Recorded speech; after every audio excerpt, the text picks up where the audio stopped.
Good morning. We are live. Today is April 6th, Tuesday,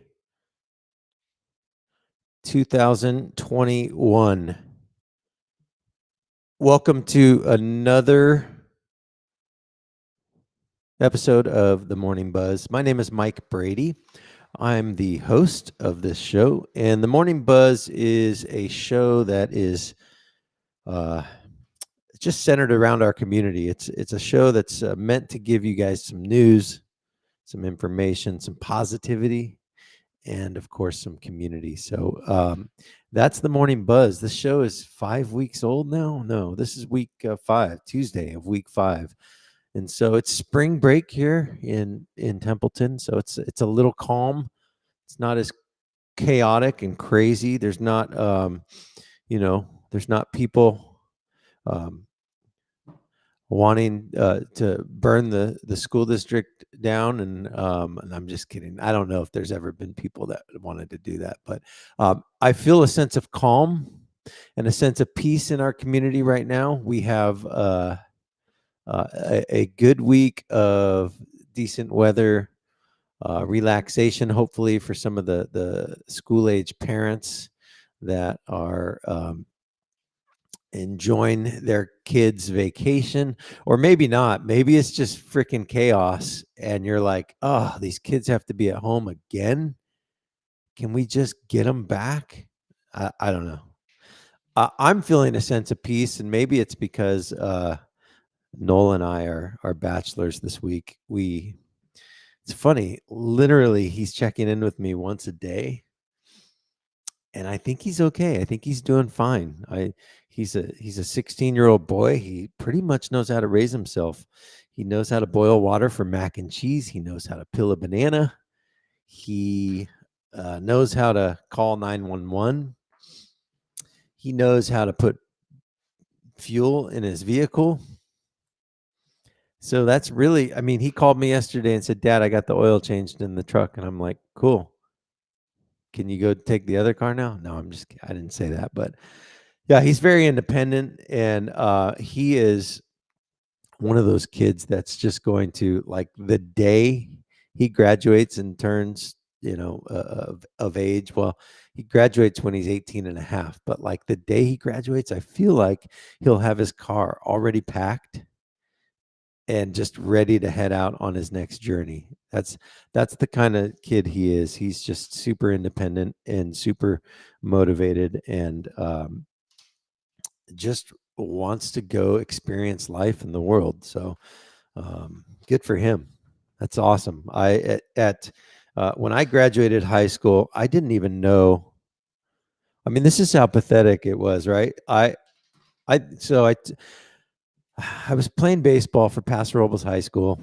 I wasn't that great. I was a left-handed pitcher, so by default, I got to start because they were like, "Hey, let's throw the slow left-handed pitcher every fourth game." And so I would come in and I would start, and I loved baseball. I loved my friends. I played basketball through my sophomore, junior year. It was great. It was fun. It was great exercise. I didn't know what I was going to do. I had no idea what I wanted to do when I grew up. I didn't even know. I didn't even think about college. Like, I don't have any memory of me just really kind of focused on getting to that next level academically. It was just the strangest thing. And so I signed up with a Marine Corps recruiter here in town in Paso, and took some of the tests for that, and I was good to go. And so I thought, okay, maybe I'll go into the Marine Corps. And then somebody, I don't even remember who, somebody said, "Hey, Sacramento State is having this like day where you can go take your transcripts, take your report cards, take your college application, and they accept you on the spot." And I'm like, path of least resistance. Cool. I don't have to sit there, fill out a bunch of stuff, wait 4 months, follow up, write essays, all that stuff. I'm like, okay, Sac State, how bad could it be? And so, and by the way, just so you know, I fell asleep during the SATs. I got a 720 on the first time I took the SAT, which basically you get a 720 for just showing up and signing your name, I think. But I think I did okay on the English part. It was the math part. Literally, I fell asleep 10 minutes into it. And so the math was pretty much a big goose egg. So the first time I got a 720, this is sad that I remember this part, right? The second time I took the SAT, I got a 710. It was worse. And I don't know if I already knew the score of my first one by the time I took the second one. I must have, because I'm like, 720 is great. So anyways, I drive up to Sac State, and my buddy and I, Kerry Runnels, if you guys know Kerry, he was an insurance agent here in town for a long time, moved out of the area. But Kerry and I grew up together here in Paso. He was a swimmer for the Bearcats, played water polo. Great guy, awesome guy. His family owned DK's Donuts back in the day on Spring Street. So yeah, Kerry and I drove up to Sac State. We got accepted on the spot, and we were like, cool, okay, that's done. Check that off the list. And that was in like November maybe of our senior year. And then so the rest of my senior year, I was like, okay, I guess I'm going to Sac State. I don't have to do anything else for the rest of the year. If they can accept me, a guy who fell asleep during the SATs, who has kind of mediocre grades. I think I had a 3.0. Like, my parents' rule was, hey, if you get a B average, you are good. You can basically go build bombs in your basement. No, they didn't say that, but I had a free pass to do whatever I wanted, really, if I just maintained a 3.0. And so that was my ticket to freedom. So I just kind of like, it was a lot of politicking. I was really good friends with all my teachers, and I didn't work hard. I didn't do homework. I didn't. This is probably why I'm doing a live stream show from my house now, because I couldn't do any of that. But I'm just kidding. Yeah, and so the point being is, these kids these days seem like they're way more motivated and driven, and having ideas of how they want to spend the next few years after high school. And so yeah, it's an interesting time to be, I guess, that age. There's so many more opportunities available to kids these days after high school. Like, I didn't know about these programs that weren't college, like for instance, like these Christian-based organizations, YWAM, right? YWAM is, you can literally go get into YWAM and go live in another place and just be a missionary, and do things for other people and serve. And so there's programs like that. And it's not even just the Christian-based programs, it's other programs like that that exist all over the world. And these opportunities, and these kids, they know about them, I think, because social media has made it so available, right? And so I guess right there for you to explore and seek out. And so yeah, it's exciting that these kids all have different alternatives and ideas. And so, and our house is like super pro. Like, my wife's a high school, or was a high school math teacher. She's like a math specialist now. She's dialed in terms of education. She is like pro college regardless. And but even her, she's opened her mind and her eyes to, like, wow, there's other alternatives for kids out there these days. And so that's an exciting thing. So anyways, I went off on a tangent. It's Tuesday, the 6th of April. My point was that Noel and I are still bachelors, and he's taking care of himself. He's fine. He's eating. There's fruit that looks like he's been eating it. He's coming home every night. He's checking in with me once a day, so that's great. And we're just two dudes bacheloring it up. It's a lot of fun. So girls get back on Thursday, so we're excited to see them. And then Friday we go hop in the van. We have a 15-passenger van. it's funny because every time I drive that van with a group full of kids, I feel like I'm a youth pastor, like taking them on an excursion. And so we actually took the van, me and Noel and like 6 of his buddies went on a like last minute Friday afternoon. We rode out to Cayucas and loaded up the van with surfboards and rented 2 super cheap motel rooms. Like, I don't even, they were like $90 a piece.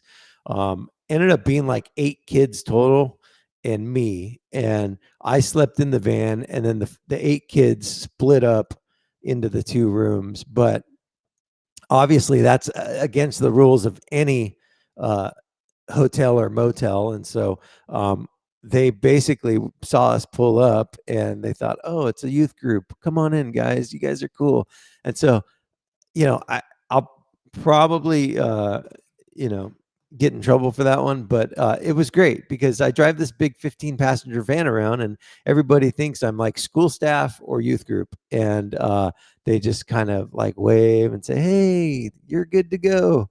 So if you guys want to borrow the van anytime, that's the key to freedom right there. So where was I going with the van thing? I don't even remember. But yeah, how did I get on that van? I don't know. I've been doing a lot of, by the way, today's day 8 of my 75 hard challenge because I know you guys were wondering, you were waiting for me to bring that up. Mike, tell us, please, please tell us. Since 9 a.m. yesterday, we've been wondering what the 75 hard challenge update is. Well, rest easy. I'm giving you the update right now. So today's day 8 of the 75 hard challenge. And for those of you who are just joining us for the first time, us, me and my microphone and my coffee.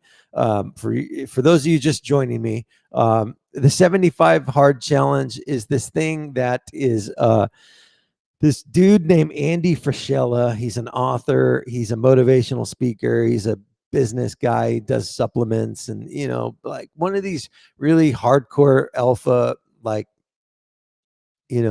like, oh, is it hard for you to breathe? Too bad. You better breathe. Like one of those guys. I'm not a big fan of him. It's just not my style. And, yeah, I don't know.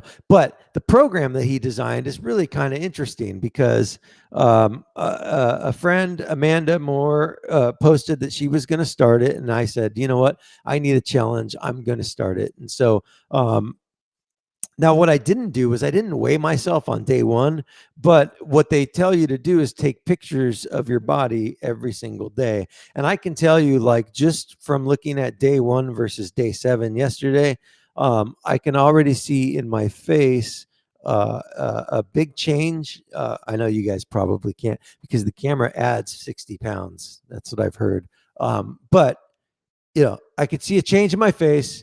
I can definitely see a change in my midsection, my stomach, and you can't see on the camera, but I'm holding my belly right now. The top of my belly, I can see the bloat has just gone away, and or it's going away, right? And so that's as a result of no sugar, no gluten, no dairy, no alcohol, 1 gallon of water a day, and 2 45-minute workouts a day. And so the workouts, one of them has to be outside, and I've been staggering them, right? Some of the workouts outside have been as calm and easy as, hey, I'm going to walk the dog for 45 minutes. And I did that on Sunday night around Templeton, or no, Saturday night around Templeton. I took one of the dogs for a walk for 45 minutes and I walked, 3 miles or whatever.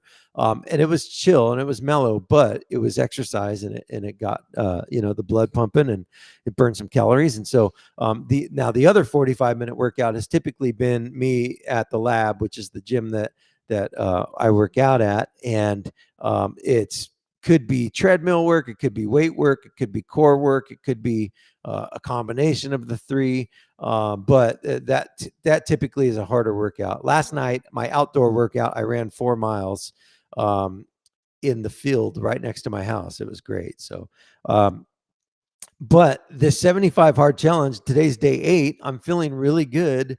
And I'm curious to see what it's going to be like day 30. Like, okay, I have 45 more days of this, really?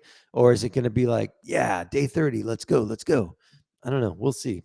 Anyways, hey, we do this thing at 7:15, 7:55, and 8:55 where we check in with Mr. Anthony Reed. And Anthony Reed is he is a guy that's a Bearcat alum. He is a guy that devotes a lot of his time and energy to updating a Facebook page that he created called Paso Robles Incidents and Actions. And that page, I'm sure you've heard of it. It's got over 6,000 followers on it.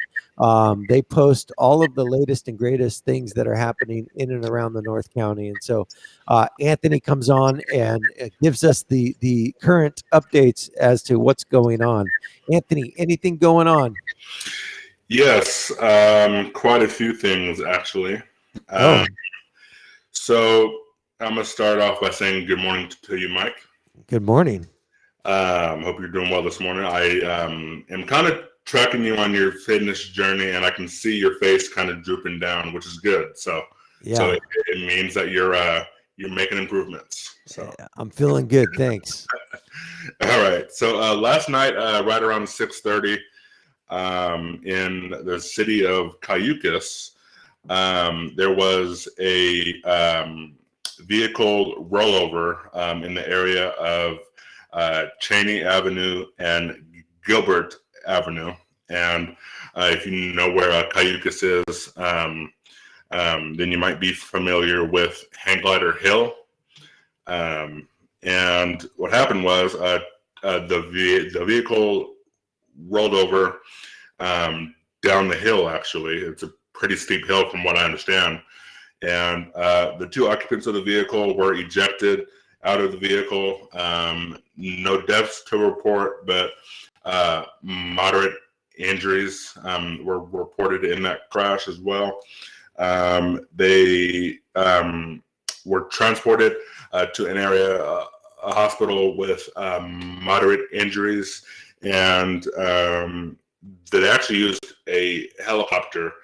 They're actually going to use 2 helicopters, but I guess one of the injuries was more serious than the other one, and so they just used a ground ambulance to transport the second person. So no more information available on that as of right now. The CHP is just investigating it to see what happened. I don't know if it was DUI or not, because like I said, it's under investigation. So also, the CHP isn't reporting anything either this morning so far. So they just want everyone to remain safe on the roadway and just get to where you're going in like give yourself like the most time to get anywhere that you're going to. So and make sure you get there safely. So.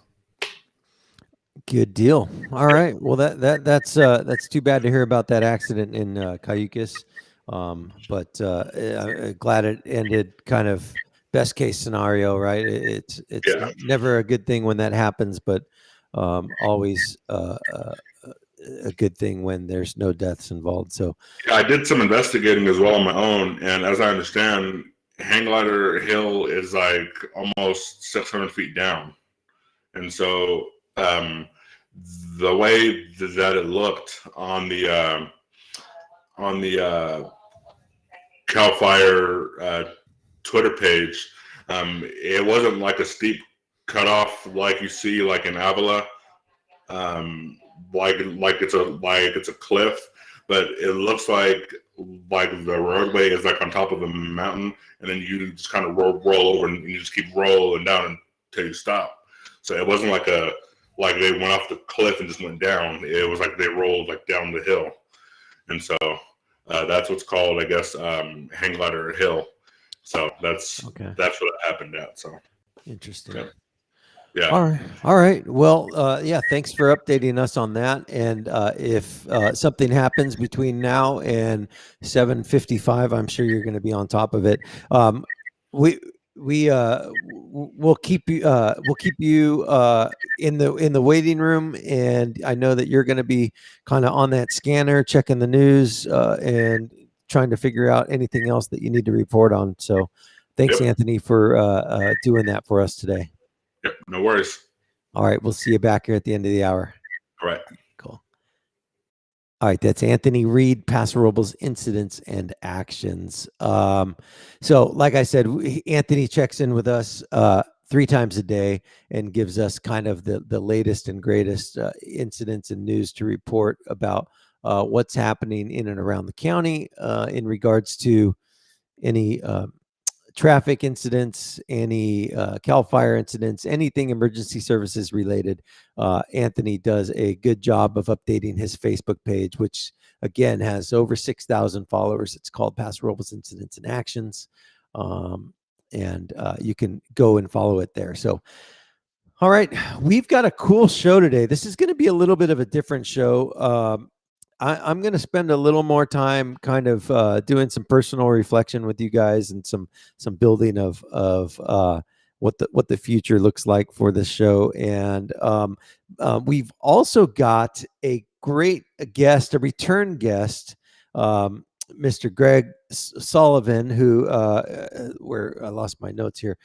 He is part of the Templeton Historical Society, and he is going to kind of deep dive with us this morning at 7:30 the history of Templeton, which will be fun because the extent to which I know history of Templeton is just via the Wikipedia page, right? And so I built this trivia thing that we did at one point here at the show. I think week 1 or 2 we did some trivia, and most of the answers were found on the Wikipedia page. For instance, what was the original name of the town supposed to be? Everybody knows it was Crocker. Well, maybe you didn't know, but it was Crocker.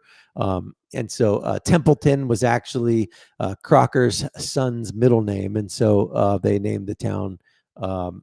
They named the town after him, or his middle name. And so that's the extent of which I know history of Templeton. But Greg O'Sullivan's going to come on and really kind of give us a timeline of how Templeton started, when it started, how big was it, what were some of the first buildings and schools and churches. And so I'm excited because it's always fun when you kind of get to know the town that you live in and the history, because it kind of gives you more of an attachment to that town.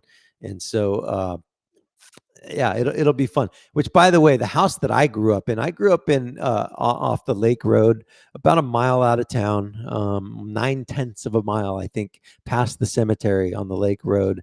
And just off to the left, there was a big kind of old ranch house, and that was a almond farmer named Frank Slate. And so I grew up in the Slate Ranch almond house, right?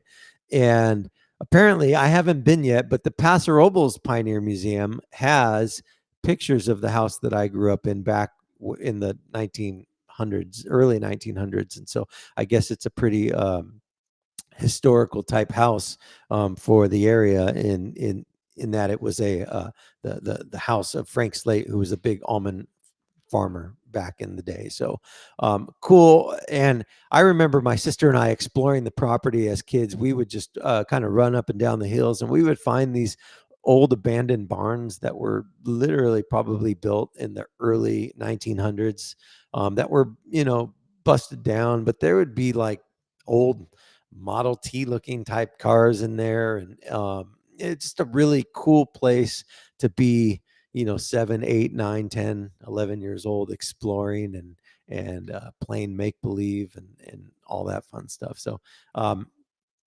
this area is super rich in history, and you think about the East Coast, right?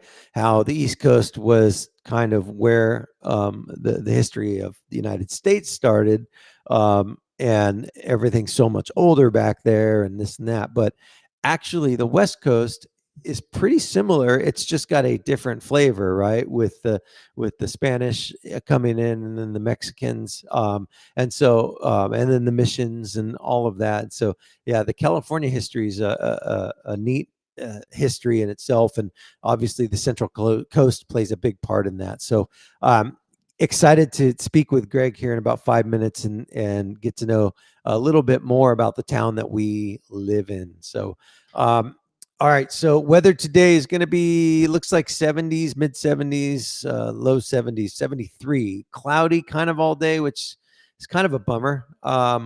It's never fun when it's cloudy. Winds are going to be out of the north, 3 miles an hour. Sun's going to set at 7:28 tonight. So hopefully the fog burns off. It's foggy here in East Templeton right now, but hopefully it burns off and we get to see a little bit of the sunshine a little later. All right, I'm going to do some announcements, some of the regular announcements that we do, and then we should be off to the races with Mr. Greg O'Sullivan to get to know. And Greg, if you don't know his history, Greg was part of the Templeton Fire for a really long time. He was the head of the fire over there for a long time, and so that's kind of how he got involved in the Templeton Historical Society and deep diving the history of our town. So I'm excited to learn more about him. And when we had him on the first time, we kind of just did a flyover of the Historical Society, of the museum, of his history. And so we will spend some real good time today talking with him through that stuff. So, all right. So couple things to get out of the way. I have couple great guests lined up for the rest of the week. Tomorrow we're going to have Michael Sudbrink on. Michael's going to talk about the Shelby Sudbrink scholarship that goes out every year. And so, gosh, I was researching it, and I think it's up to like $14,000 over a 4-year period that you could qualify for. So lots of senior scholarships available right now. Obviously, Michael Sudbrink's scholarship fund that him and his family formed in honor of the memory of Shelby is something that's near and dear to our heart as a community. And so, and then obviously near and dear to my heart as a father of a daughter. So I'm really excited to get to know Michael. And Michael and I grew up together. He was a year older than me. He went to Paso, and just a super nice guy. All the girls love that dude. He was just a really fun guy. And I know he's done a lot for our community in recent years, and gives a lot to youth sports and does a lot for the community. So excited to have Michael in to talk about Shelby's scholarship tomorrow. The other thing we're going to start this thing called the Artist Profile. It was kind of one of those things where I thought, how do we're talking about all these live music events that happen all the time in and around the North County with all the wineries and all the venues that we have. And there's a lot of these artists that we hear about and we see their names all the time, but let's really get to know them. And so I'm excited to announce that Friday will be our first artist profile. And somebody who I've been talking about constantly week over week is this girl out of Orchid named Natalie Lola Plotner. And Natalie is a very, very talented singer, songwriter, musician, artist. She's beautiful. She has a great voice. Natalie, I've been tracking her for the better part of 10 years since my band, The Small Kicks, started playing.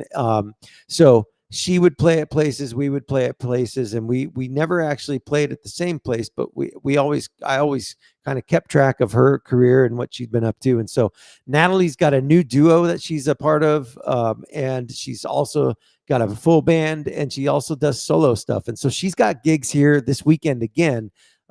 She's out of Orchid, Santa Maria area. She's coming up here. I think this is the 3rd or 4th week in a row where she's fully booked out for the full weekend in the North County.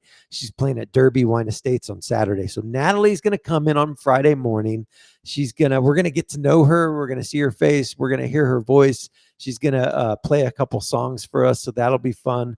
So I'm really excited about that. And then of course we've got the Irish Oaks Ranch update that's going to happen as well. So with that being said, we'll get into some more announcements later, but it's about 7:29 right now. I see Greg's in the waiting room. So let's get him on board with us and see if we can get a good connection. Hey, good morning, Greg. How are you? Good. How are you doing, Mike? I'm fantastic. Thanks again for joining us. No, not a problem at all. First couple comments. I encouraged by your fitness, your desire to be fit. I think that's one of the things that we need to focus on, particularly as we're getting out of this COVID, because there's going to be another COVID. And the more fit we are as a community, a state, world, the better we will be able to fight that. So, congratulations on starting that. And you're going to need it, because I will tell you, being a few years older than you, it's a marathon. It's not a sprint. Absolutely. So And, once you get to that point, the hard part is to stay that. So yeah. good for you. I got to also call out Anthony. I do remember that incident Anthony talked about last time about pulling him over. He wasn't wearing a helmet, and so it's funny. I forgot all about it until he mentioned that. That was early when I first got here, and so thanks for Anthony. And then lastly, you said you have not been to the Pioneer Museum. I have not ever been to the Pioneer Museum. Ours is a nice museum in Templeton. It's Templeton history, but Pioneer Museum is, you better spend a half a day. I mean, it is jam-packed full of interesting things about the rural part of our North County. Well, yeah, no, I'm excited to spend some time doing that for sure. And I appreciate the kind words about the fitness journey, and I'll kind of go deeper into my story at some point. But yeah, it is a marathon for sure. So yeah, let's first get to know you. So tell me how you ended up at the Templeton Fire Department. Oh, well, long story. I had 38 years in the fire service before I retired 11 years ago. Unbelievable. I've been retired that long. Started work in the Forest Service for 10 years, fought fires in the wildland. And through a series of serendipitous, I got hired with the city of San Gabriel and as a city firefighter, and worked there for 16 years. And then had two little daughters, a 5-year-old and a 2-year-old, and we said we need to get out of LA because there's a lot of people down there, and we need to get more rural. And was fortunate enough to get the fire chief's job at Templeton. I was the first full-time paid fire chief for Templeton, and then headed a volunteer fire department for 12 years. It was a great department. What year did you get up here? 98. Okay, yeah. So when I grew up in Paso. Paso was all volunteer when I was a kid for the longest time. Bob Adams was the fire chief when I came over of the Paso Fire Department, and he ultimately, I can't believe, switched gears and went to be a cop. I mean, no fireman does that, but Bob Adams did, and he became a sergeant and retired from there. Bob's a good guy. There's a few agencies, cities that have police and fire are the same staff, right? Yeah. I've been retired 11 years. That's where public safety, instead of fire departments, you heard public safety a lot. And that's where they were combining police and fire under initially one chief. Then they started cross-training. But it didn't really take hold. There's still a few jurisdictions when I left that I think Sebastopol up north was one of them, but just never really took hold. It's really two different disciplines, and with all the training requirements nowadays, it's really difficult to be on top of both. Yeah, I would imagine it's probably, well, you guys are constantly training anyways, whether you're strictly police or strictly fire. Right. There's just a training cycle that's always happening. So you're basically doubling that if you're doing a double duty. So, okay. So then so as the fire chief, you kind of started exploring Templeton's history or the history of the fire, or how did you get into that? Yeah, it's a little it might be a little confusing. In 2009 would have been our 100th year anniversary, and so in preparation for that, after being the fire chief for a number of years, I realized the Templeton Fire Department history was never documented. It was haphazard. It was stories, and so I decided we need to document that. So I kind of wrote a book, what I would call a coffee table book, piecing together the history of the fire department. And interesting, one of the people that helped me was a historian for San Luis City, and he comforted me by saying that blue collar communities didn't have the time back in the day to document their history. They got up in the morning, worked all day, came back exhausted, and went to bed. So Templeton, being a farming blue collar community, that's why much of our history wasn't written down. So we pieced together a lot of the information. That book, by the way, is available for sale at the museum. And so in putting together that book, I also learned a lot about Templeton. Just by the relationship between both the history of the fire department and the history of Templeton. And I started reading some newspapers that the museum had on disc, which, by the way, is also for sale at the museum. You can they're digitized papers of all the way back to 1886. Now, are these discs or like computer discs, or they're like the microfiche? Pop them in your computer, and you could read all about the actual newspapers of the time. Okay.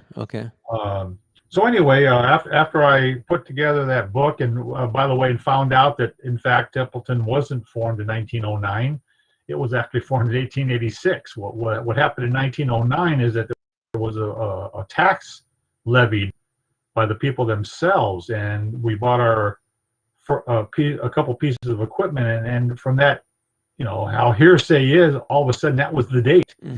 So our 100 years celebration, 1909, was a few years late. Wow. So when I got done with that book, somebody from the museum invited me to talk about the history of the fire department, and I went to the museum, and I'd been there on inspections, but never really got involved a lot. And I listened to these people. Wow, these are some fascinating stories. And so I joined the museum, and that was 12 years ago. And since then, I've just been involved in the history of Templeton, trying to archive joining, by the way, many other people that did so much heavy lifting. Starting, back in 1985 is when the museum was really thought of, and it goes on from there. So a lot of people went before myself and the current board to establish the museum. And when for a small city, a small town, we have a pretty good museum. So that's my involvement, and up to date of how I got involved in Templeton Museum. All right. So now let's start. You said 1886 was kind of the start of Templeton, but the area itself was populated before that, right? It was it was part of this big ranch that was a land grant for the Spanish or something. Can you kind of give us that backstory and start from the beginning? Well, in the beginning, actually, the Selenian Indians were the first known inhabitants of the area, and in fact, we are our historian Donna Furno, who's a past retired teacher from Templeton Schools. She's putting together a new Selenian Indian display, as we don't really have much on them right now. In fact, we just acquired a grinding stone that was located over behind Legion Hall. It was donated to us. It was found during an excavation, and it was verified by the Selenian tribe that, in fact, it was the grinding stone. So it is now a part of the museum. But anyway, the Selenians were here first. In about 1760, Spain came in and occupied the area and established missions. And of course, we have the San Luis mission, and we have the mission in San Miguel.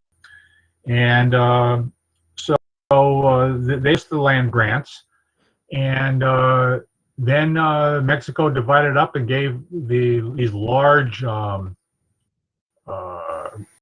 land grants, number of people, and I don't know what you can call that up on one of those slides. It shows the Rebels grant, and it just shows kind of a chart of how it got down from Mexico into the Blackburn brothers, which really the Blackburn brothers purchased the land that we know as Templeton now and Greater Templeton from Petronilo Rios. And forgive my Espanol. There it is. And then you can see you go down, and Dan and James Blackburn purchased the land. Okay. And they actually established the first house. You go to the next slide. So let's stop right there real quick. Now the house you said, I think I saw in the notes, it's south of where the high school sits. Yes, that's correct. Is the house still standing? No, it's not. There was an old adobe. Okay, so I have a question. So if you turn, if you're headed south on Main Street and you turn left on Vineyard and go over the Salinas River, that farm that's right there on the right-hand side, there's a really old building on that farm that's visual. It looks like it was made out of adobe and it's got wood. I don't know. Do you know about that at all? Well, interesting enough, there is you're talking about on the south side of the on the Vineyard. on the south side of Vineyard, as soon as you cross over the bridge. Yeah, there is. Can't say I've ever noticed the adobe. I have not yet been on that property. We're trying to get the owner of that property who bought that property from the Hortsman family, which Hortsman is an original Templetonian and goes back to the late 1800s. Okay. But on that old building, and we might be talking about the same thing, was actually the original slaughterhouse for the butcher shop that was on Main Street in Templeton. Interesting. That's still standing. And back then they slaughtered the animals, and he just dumped the stuff into Salinas and just kind of washed away. So it's an old redwood-looking building. Like I say, I'm not sure it's the same building that you're talking about, but is it clearly not the building that you called up on the screen right there? That is definitely the old Blackburn adobe that did in fact stand just south of the high school. And so, do we know kind of where, like, was it? If you're driving and the high school's on your right, if you're on Main Street, is it the property on the left? No, from what I understand, if you were to continue, it would be in the where the Caltrans yard is at the end of Main Street. You just keep going until the end of it, and that's where the Caltrans does a lot of it, chips storage and all that. Big dirt lot. It would have been in that area. Okay. Interesting. And so, anyway. So, and I'm super curious. So I don't mean to kind of stop you to derail the conversation, but the Blackburns, now they had ties to Paso Robles as well. They had ties to San Luis. I mean, they were. So did they have? Call them developers today. Okay, so did they have houses everywhere? From my research and my memory, both have been a while ago. They actually had interest in the large hotel down in San Luis Obispo, and the name of that hotel, it was a very famous hotel for years, and like many of the wood hotels that burned down. Mm-hmm. But they were developers, and they had land holdings and structures throughout what we call the county now. Okay. And so this was one of the land grants that they purchased from Mexico back in 1872. Got it. So, and then the West Coast Land Company, to move on, and they actually purchased the property from the Blackburns. The West Coast Land Company was made up by, interesting enough, a number of the same board members that the train had, and how they would work. I'm talking about the Southern Pacific. they would go. They would know where the train was going to stop and extend the tracks for a number of years. And before they made that announcement, they would go in and buy all the vacant land for pennies on the acre, Sure. subdivide it like you see the map before you, Yeah. and then announce, "Hey, we're going to extend the train, in this case from Salinas, and it's going to stop in Templeton." Well, all of a sudden, the land in Templeton became more valuable, and the West Coast Land Company would sell the parcels to people as creating a new community. And that was all done back in 1886. They just subdivided the town to 169 lots, with a total of 63,000 acres, because much of that was rural Templeton. What you're looking at there is what we consider downtown Templeton. Mm-hmm.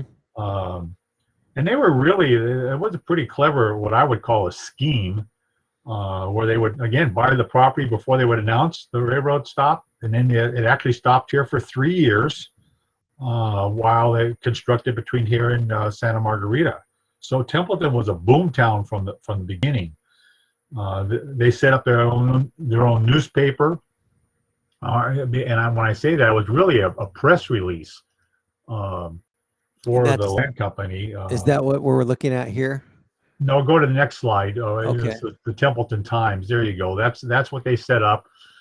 And in talking with people that people who are no longer with us that I spoke to about this, they said Templeton didn't need a newspaper because Templeton was so small. You just won't talk to people over the back fence, and you knew what was going on. Sure. This newspaper really was to get people to buy land and to come out into to Templeton.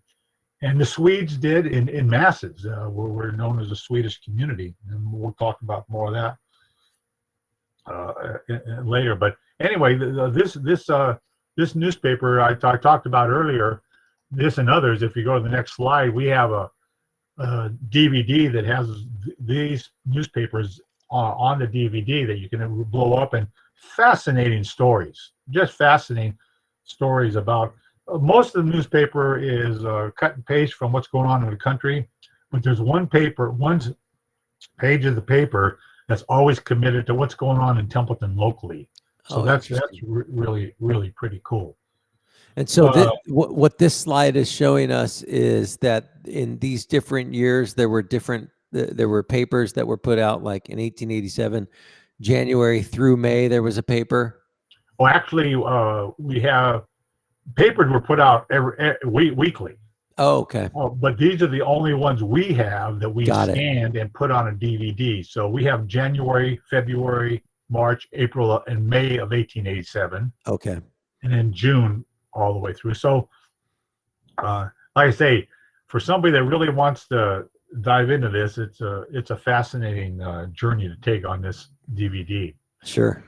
So anyway, continuing. In November 20th, 1886, is when we had the first passenger train arrive, and there was actually a turntable right behind where the existing museum is, where the train would come down from San Francisco, the engine would turn around and head back north, and from there they would take stagecoaches down to San Luis Obispo. So if we're looking at this map, you're talking about. See where it says tracks and buildings? That's the turntable? Yeah, that's the turntable. Got it. And if you look over to the left of that, I appreciate you doing that. That's where the train station, so that train station is where we got our current depot, the yellow building behind the main museum building. That actually sat there, and it was built in 1886. So of course, it's been restored. This is a stupid question I should know the answer to because I walk around downtown. Is there anything here where the depot is? A concrete slab. Oh, okay. And that's remnants of the original depot, or no? Right. And in fact, you can even see with the crossing, the concrete crossing where the train would stop, and you'd go across that concrete crossing to load the train. Okay. So you can see there's still sidings that are currently for the trains to pass, or sometimes they'll unload some rail cars there. Interesting. So anyway, first train arrives in 1886, and Templeton starts growing. If you go to the next slide, you'll see the first house of Templeton. There it is. That was built by Chauncey Phillips, who was actually, again, one of the board of directors of the West Coast Land Company. That house still stands today. That it was formerly called the Country Inn Bed and Breakfast. It's over there on the north part of Main Street, and is privately owned currently. It's currently like painted like a greenish brown color. Nope, it's white. Oh, it is white. Okay. Yeah, it has a lot more foliage around it, and actually, as we're looking at that front porch is facing south, so the street view would be on the left side of that frame. Okay. Main Street would be on the left. Do you know what year this picture was taken? I don't, because the rear has not had the addition. I would say it has to be 60, 70 years ago anyway. Sure. Because the house has been added to since then. There are so many stories, by the way. We could be here for days talking. The only firefighter lost a life in Templeton actually happened behind this house. And someday we'll talk about that's a whole story in itself. That was almost lost to time because it was not documented. It just came up in again, totally different story. We'll talk about that someday. But today is talking about the progression of Templeton. And so, again, Templeton became a boom town. It had a lot of bars and a lot of hotels. You got a picture now of the train station, and that has been lost to time. But if you look behind the train station, if you take your cursor, go to your left of the frame, there you go. There's the depot, and that depot is what it currently is now sitting in part of our museum. It was moved there in 2001. Okay. And donated by a developer named Andy Charnley. So anyway, the West Coast Land Company, the things they knew they needed to sell the town of Templeton to people from the East Coast and even European immigrants. They needed to have a fire department because the West was known as having wood buildings that would burn down. The whole town would burn down, and so they had to. So they established a quasi department. They actually donated part of the property that the current fire station is on. So that property has been in the hands of the fire department since 1886. Really? Yeah, pretty interesting on that alone. They also had to show that they were sophisticated and they had a school. So they hired Professor Summers to create what they call the Institute of Higher Education, and they sold that. Okay, we have a school, we have a department. I mean, we're a big town and city. That institute that Summers was hired never really came to pass because in 1887 the public school that you see before you was open. And so the private school that the West Coast Land Company established to show that we were a sophisticated community just went by the wayside. And do we know where this public school sits, or is it lost in time? I believe that sat back behind where the farm animal yard is. The high school's ag. Yeah, the ag building up in that general area. I could be wrong. This could be also been at the current elementary school site. That building long been gone. You're asking me questions, and I got to think of get the cobwebs out of my mind. But it's interesting to look at this picture though, and you see the big building in the back, and it's like we don't really have any big buildings in Templeton anymore. No, so many of those old buildings. We don't. One of the things that I've learned as I've gotten older and been more involved in the museum is we don't realize that today becomes tomorrow's history. Sure. And so we tear down buildings, we move walls, we put a bridge over the Salinas River, forget, and everybody's thankful that the old bridge is gone. But hey, what happened to the pictures of that? You know, Right. so we try real hard to document what we're doing today, and we don't do as good a job as we should. I'm talking about as a museum. We try to do what we document today, so that 20 years from now, you know, we'll look back. Oh yeah, I Yeah. forgot about that. Yeah. But so anyway, they opened up the public school in 1887, and that's when I think the next slide shows a Presbyterian church. So that's the church. That's the church that I belong to, and that building Still still stands. stands. Yeah. Obviously been added to, but the first Presbyterian ministry met in private houses prior to this church being built in 1887. And it was in that period of time that they formed a what they call a board of directors, which really was a precursor of the Chamber of Commerce, but it was also our city council, and they did it all. And that's when they decided to organize a actual fire brigade. And we have lost that to time. We have no pictures of the what they purchased a hose cart. We don't even. They say they talk about fire hydrants. Rod Hewitt, who was the assistant chief and then the chief after I left, and had been a volunteer for years with Templeton, of Hewitt Hardware, by the way, same Hewitt.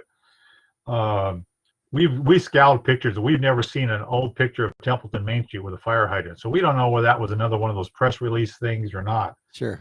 But one of the times of history, the first chief engineer, which was what a fire chief was called then, was C.M. Steinbeck.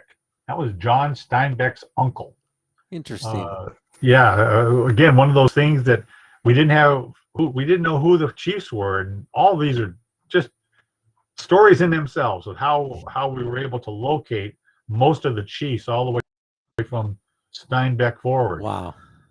And I mentioned that the Swedes became a major part of the development of rural Templeton, particularly for the farming.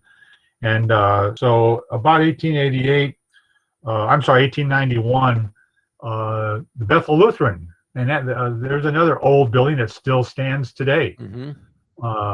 And now Ridley they did not have the tower, I understand. So that's a later picture. But interesting about that, when we had our earthquake. Help me here, Mike. You're younger than I. When did we have our earthquake? Yeah, 2003. Okay, 2003. Boy, that church almost came within a couple shakes of being leveled.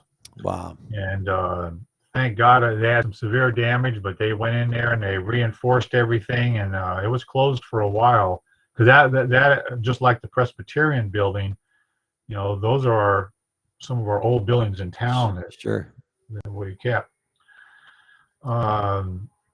So anyway,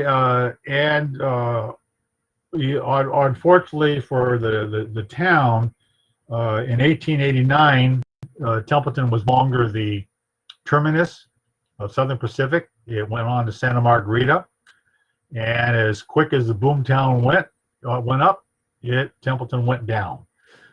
So then it became kind of just a rural ag community, and we had our major fires to burn down part of the town back in those days. And again, a whole history of that. Maybe sometime we'll talk about the fire department and the history of that at a later show. But what you have before you there is one of the two carts that were purchased with that special tax that was levied in 1909. Wow. And this cart was restored by the fire chief I replaced, Lloyd Holloway. Okay. And that resides at the museum, and the firefighters come out and pull that in the 4th of July parade every year. Huh. So do you know, here's a question. Do you know why was it Southern Pacific, or who was the railroad that basically changed the stop from Templeton to Santa Margarita?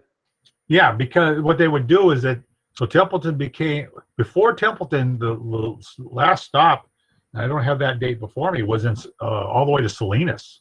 Okay. And it stayed in Salinas for a number of years because of the economy. And Salinas had all the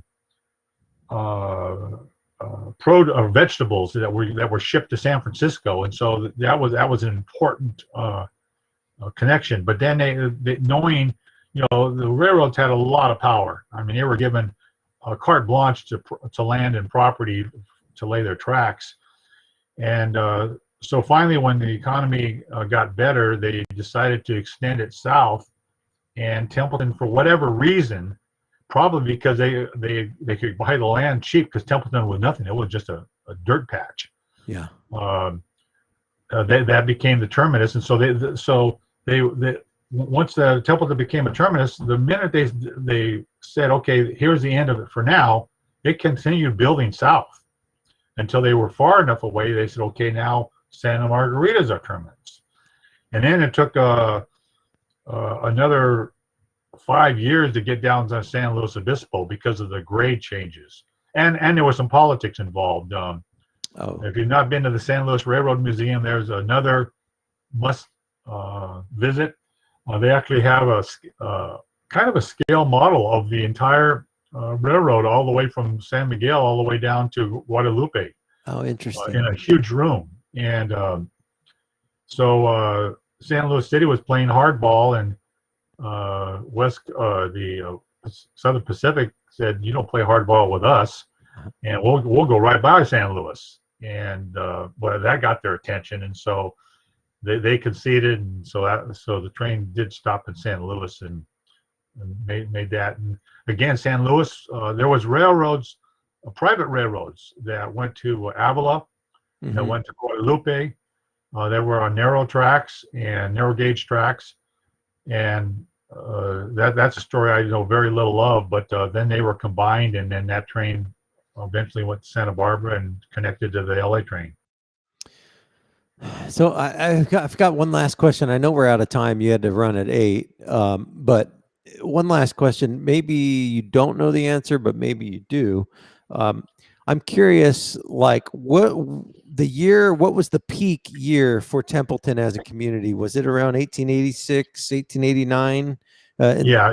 From 86 to 88, 89, it was probably as big, if not bigger, than Paso Robles at the time.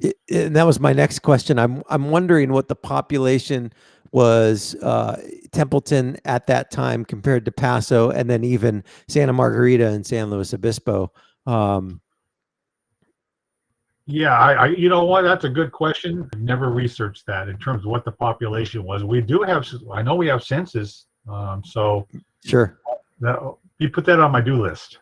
Because that would be curious, because it was a big town, and by the way, it was your typical Western town. I mean, there was a lot of fights and gunslinging and all. Put it all in perspective. This was only 30 years after the Civil War. Wow. So quite a history. Before you let me go, I got to say a couple things. April 22nd, we're having our first general membership meeting since July. Okay.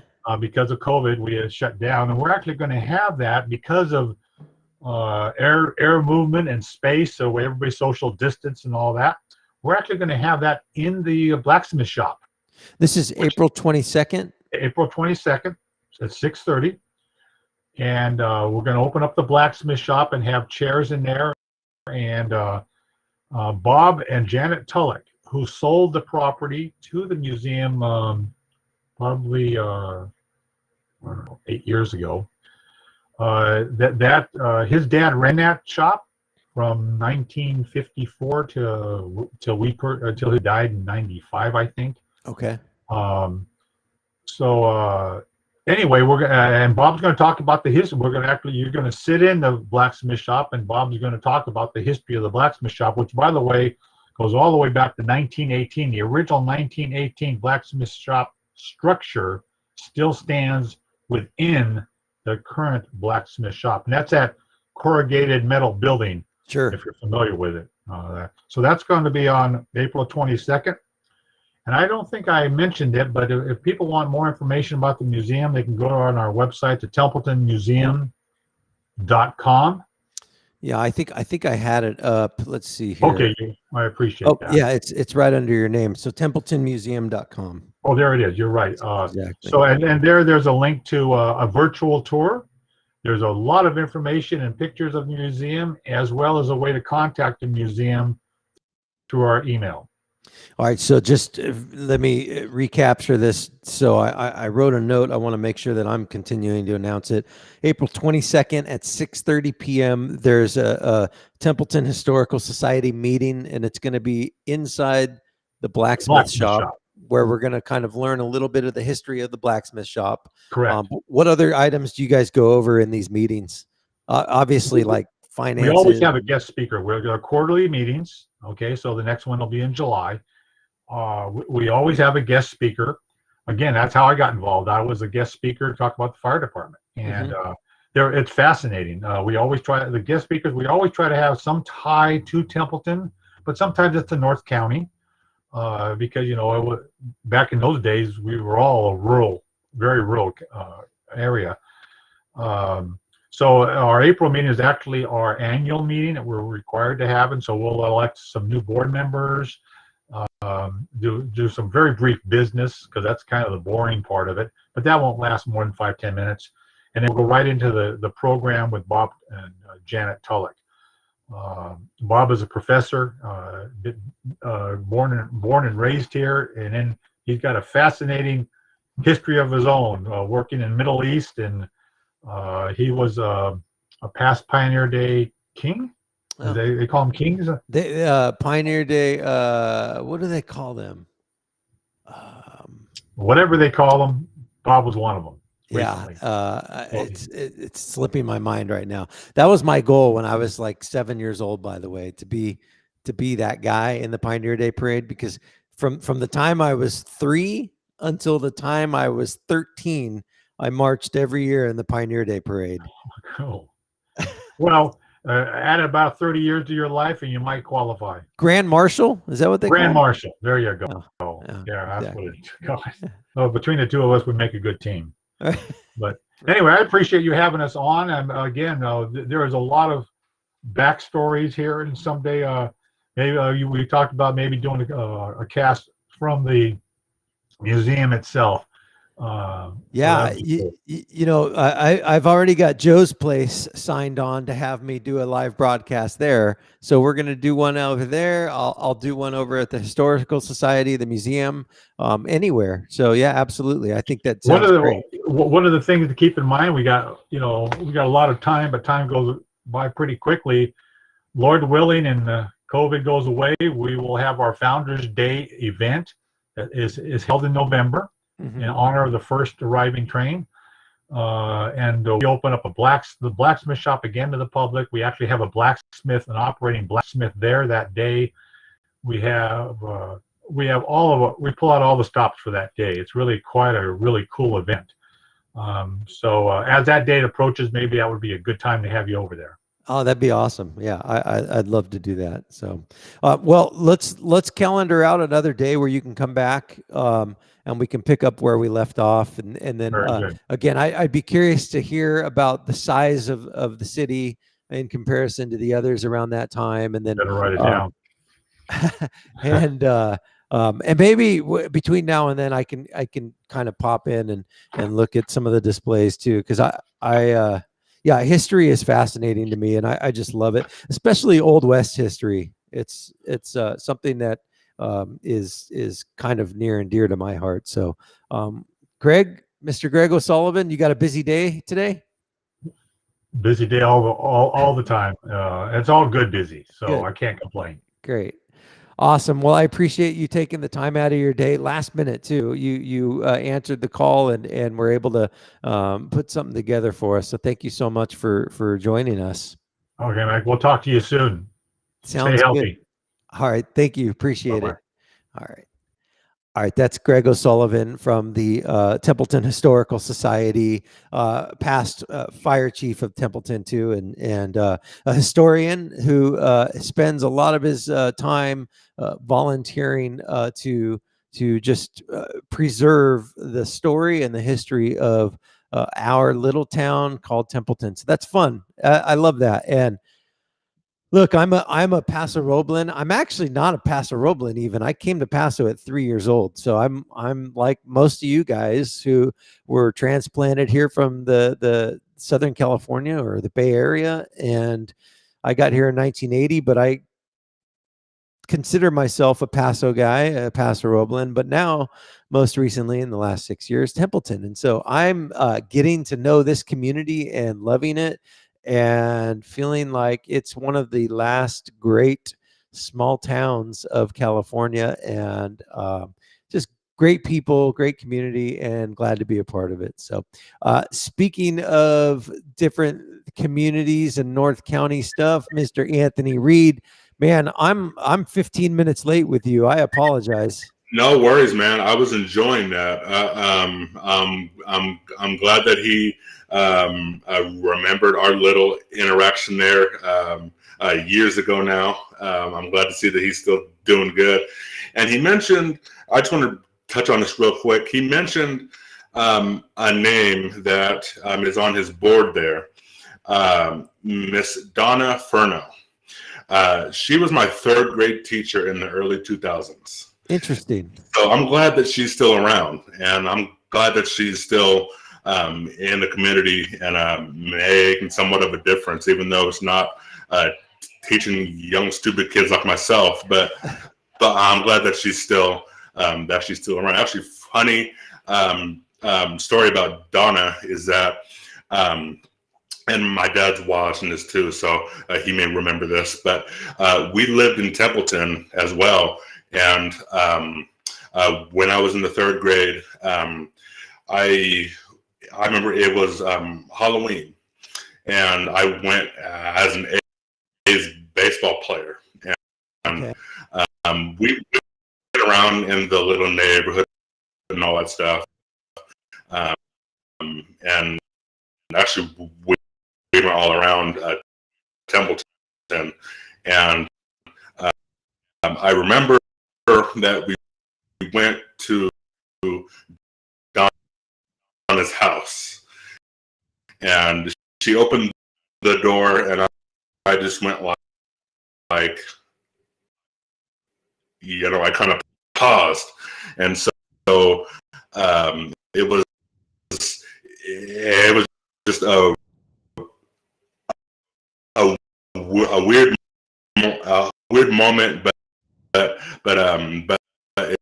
it was all good. So I mean, because I didn't expect to see my third grade teacher in the community and in the route that we went to go trick or treating on Halloween. So that was a cool experience. So I'm glad that she's still around. So I'm glad that she's still in the community. So awesome. In the world of Very news, cool. There is nothing going on that's pressing. Just that vehicle collision that I talked about earlier in the show, in the area of Cayucas, and that was in the area of what's called the Hang Glider Hill, which is in Cayucas, and the streets that's on is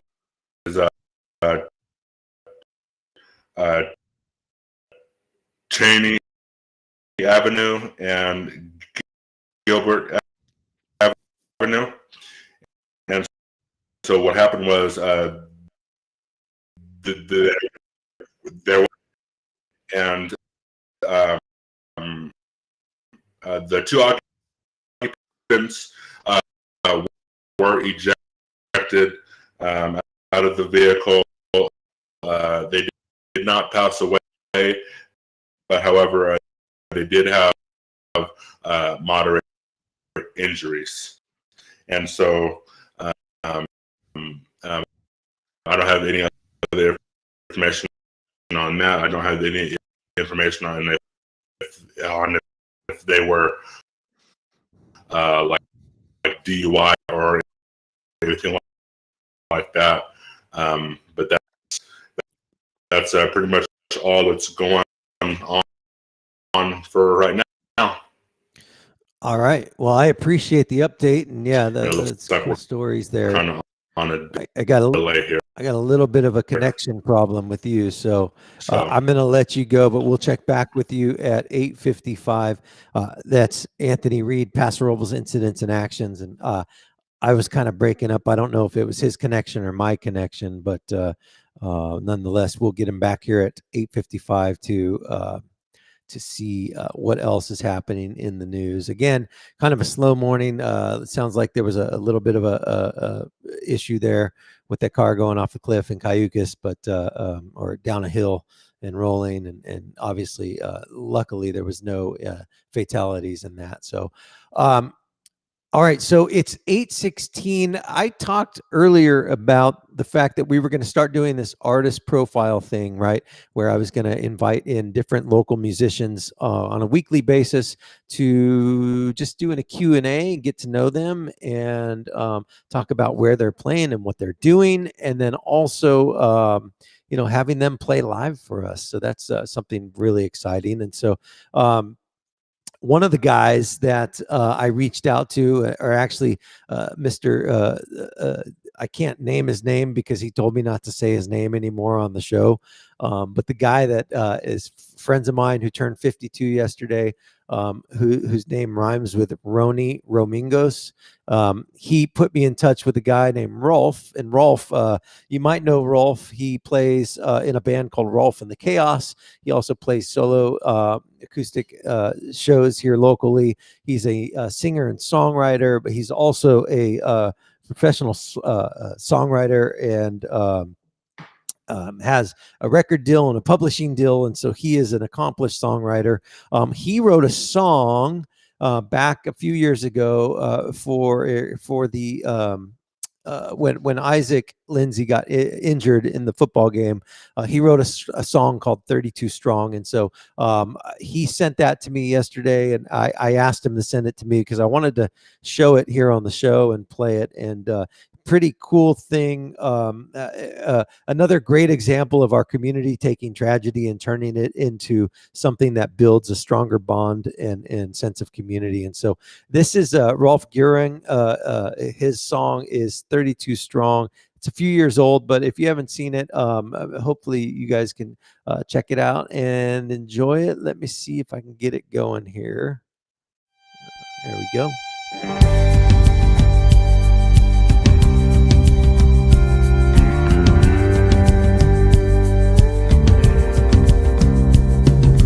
Friday night lights fill the stadium, brings us together like a Sunday congregation. Just a small, small town with a big old heart. No September night will break us apart. We're FFA, apple pie, red, white, and blue. We share in the wins and the ones we lose. We change that T on the hill to an I. On every street corner hangs Team Isaac signs. Sometimes that last yard can't seem so long, but we'll do this together. 32 strong.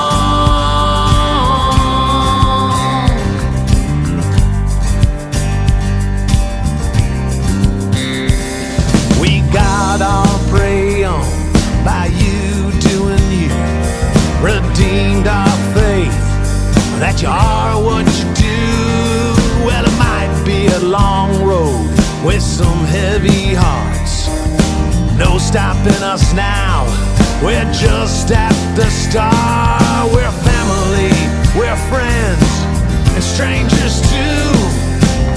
You got this, man, and we got you. We changed that T on the hill to an I.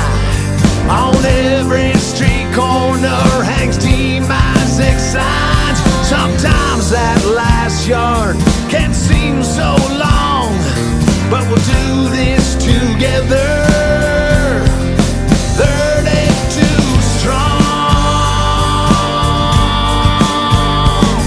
And sometimes it's hard to understand what the man upstairs has got planned. We changed that T on the hill to an I. And every time I look up there, I get a tear in my eye. I'm humbled and proud of our little town. I know this ain't the last first down. We changed that T on the hill to an I. On every street corner hangs T-Isaac sign. Sometimes that last yard can seem so long, but we got your back, brother. 32 strong.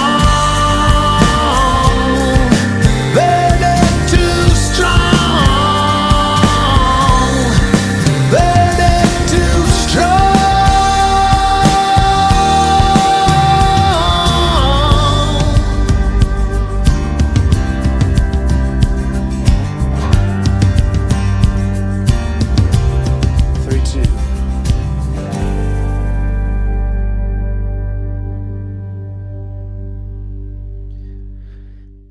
All right, that's Rolf Gehring doing 32 Strong. It's an original song that he wrote in honor of Isaac Lindsay, who was injured a few years back in a football game, really, really kind of tragic injury. Isaac is still with us today, and Isaac, actually, if you want to go say hi to him, he is working at 15C. I see him on the regular, so yeah, really cool example of our community coming together, and an example of a local artist using his talents to put something together like that, to honor and bring the community together. So really cool of Rolf to share that with me so that I could share it in turn, share it with you. So thank you again, Rolf, for doing that. And I look forward to having him on the Artist Profile segment of our show coming up here this week. However, the Artist Profile on Friday will be at 7:30 a.m. Don't miss it. Natalie Lola Plotner is an artist that is out of Orchid, California, and she has been playing up and down the Central Coast and a number of other places here for the better part of 10 plus years. I've been tracking her career through Facebook posts and Instagram and all that fun stuff over the last few years. And she has the voice of an angel, and she's beautiful, and she's super talented when it comes to songwriting. You guys will absolutely enjoy her. And she's got a great sense of humor, at least from what I can tell on Facebook. Some of her posts are pretty hilarious. So Natalie, looking forward to having you on the Artist Profile to debut it and also share some music with us, get to know you, and talk about where you're playing this weekend and coming up. And so that's this Friday at 7:30. Also this Friday, again, the Irish Oaks Farm update is going to happen. That's going to be around 8 a.m. on Friday morning, where we're going to check in with Matt Garrett, see what's what around the farm, look at little cute animals, talk about where the beef is, and all kinds of other stuff. So I'm still using this lotion on my hands, this No Crack lotion, which again, as Matt says, it's filled with ingredients that I can't pronounce, which means it's probably really bad for me. And he's probably right. So I got to get over to the Mercantile and Atascadero to get some goat's milk hand lotion. So, all right, announcements. Let's start with where did I put that thing? Okay, so this is I'm going to share the screen. Boom, boosters. I'm a big booster guy. Boosters have a website. I'm going to drop this in the chat so you guys see it. Copy and paste. chat. Boom. There you go. And there it is. All right. There's a link in the chat that is taking you directly to the Boosters website where you can go and experience bliss.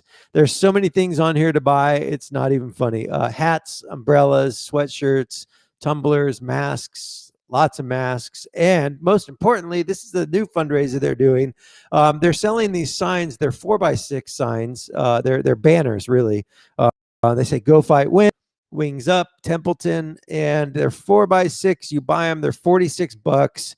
And this is just another opportunity to help raise more money for the boosters so that they can in turn turn around and pump more money into your child's athletic opportunities. And so Boosters does a lot for all athletics all year long. And on a regular year, they raise, I think, around $90,000 in revenues. And a large part of that comes from the snack bar at the football games. Obviously, that's kind of been changed a little bit this year. We're not doing tri-tip sandwiches, which is, it's kind of it's one of those gray areas. We're not really sure where we sit in terms of the safety of the health and all that. And so they just opted to not do it for now until they know for sure that they can do it safely. And so they're doing a lot of pre-packaged foods, right? And what does that mean? It pretty much means candy and chips and all kinds of other type things like that. And so, but in order to make up for the lost revenue of that snack bar, they're doing this banner thing, which is really cool.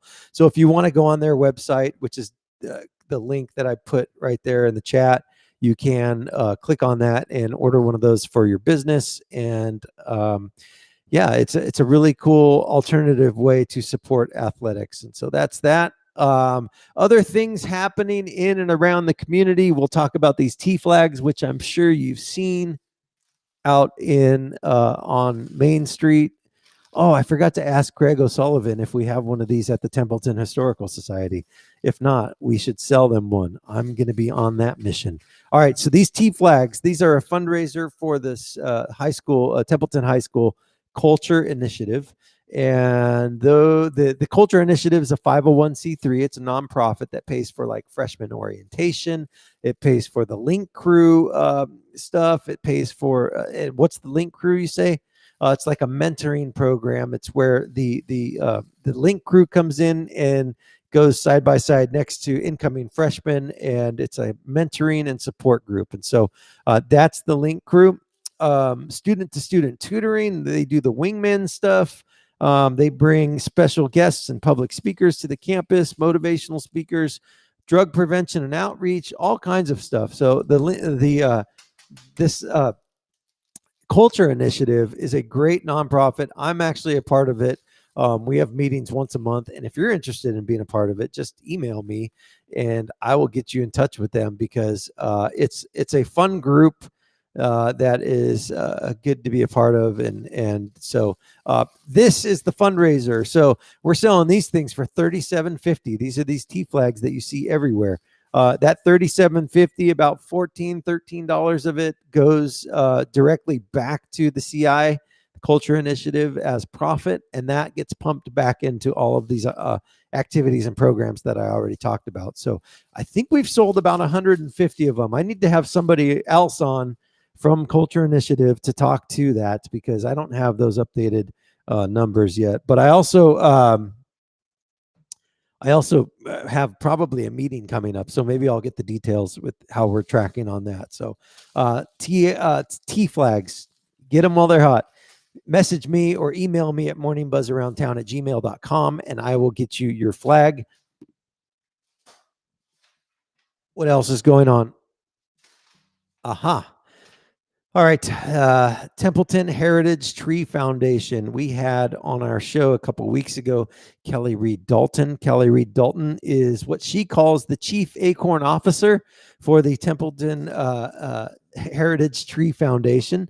And the Heritage Tree Foundation is a foundation that is dedicated to preserving the heritage of our beautiful oaks that are all along our community hillsides and streets. And so they preserve these oak trees. They teach people about the oak trees. They do all kinds of things to preserve the heritage of the oak trees. And so she's got an announcement that on the 17th, Saturday the 17th, in East Templeton, they're going to be having a private, a private oak collection and discussing varieties of oaks, along with learning about the hybridization of native versus non-native oak trees.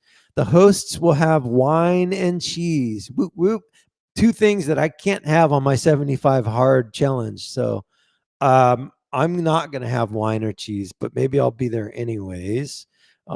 They're asking for a $30 to $75 donation, and you're going to be able to learn about all kinds of things with these oak trees. And so it's a great opportunity to go out and do something alternative on a private piece of property with beautiful oaks. And so that's happening 11 a.m. on the 17th of April. Hey, also on the 17th of April, this just in, it was sent to me last night and again this morning. I know we're super heavy on the Templeton stuff, but I'm a Bearcat, so I have to give them some props as well. So they're having a cornhole tournament Saturday, April 17th. I've got the announcement here. I'll post it on the Morning Buzz. Who plays cornhole? I do. I'd love to play cornhole. There's a tournament happening Saturday, April 17th. It's at the Ravine Water Park, which is off of 46 East. If you don't know where that is, you can send me a message and I'll put you in touch with or send you a map, I guess.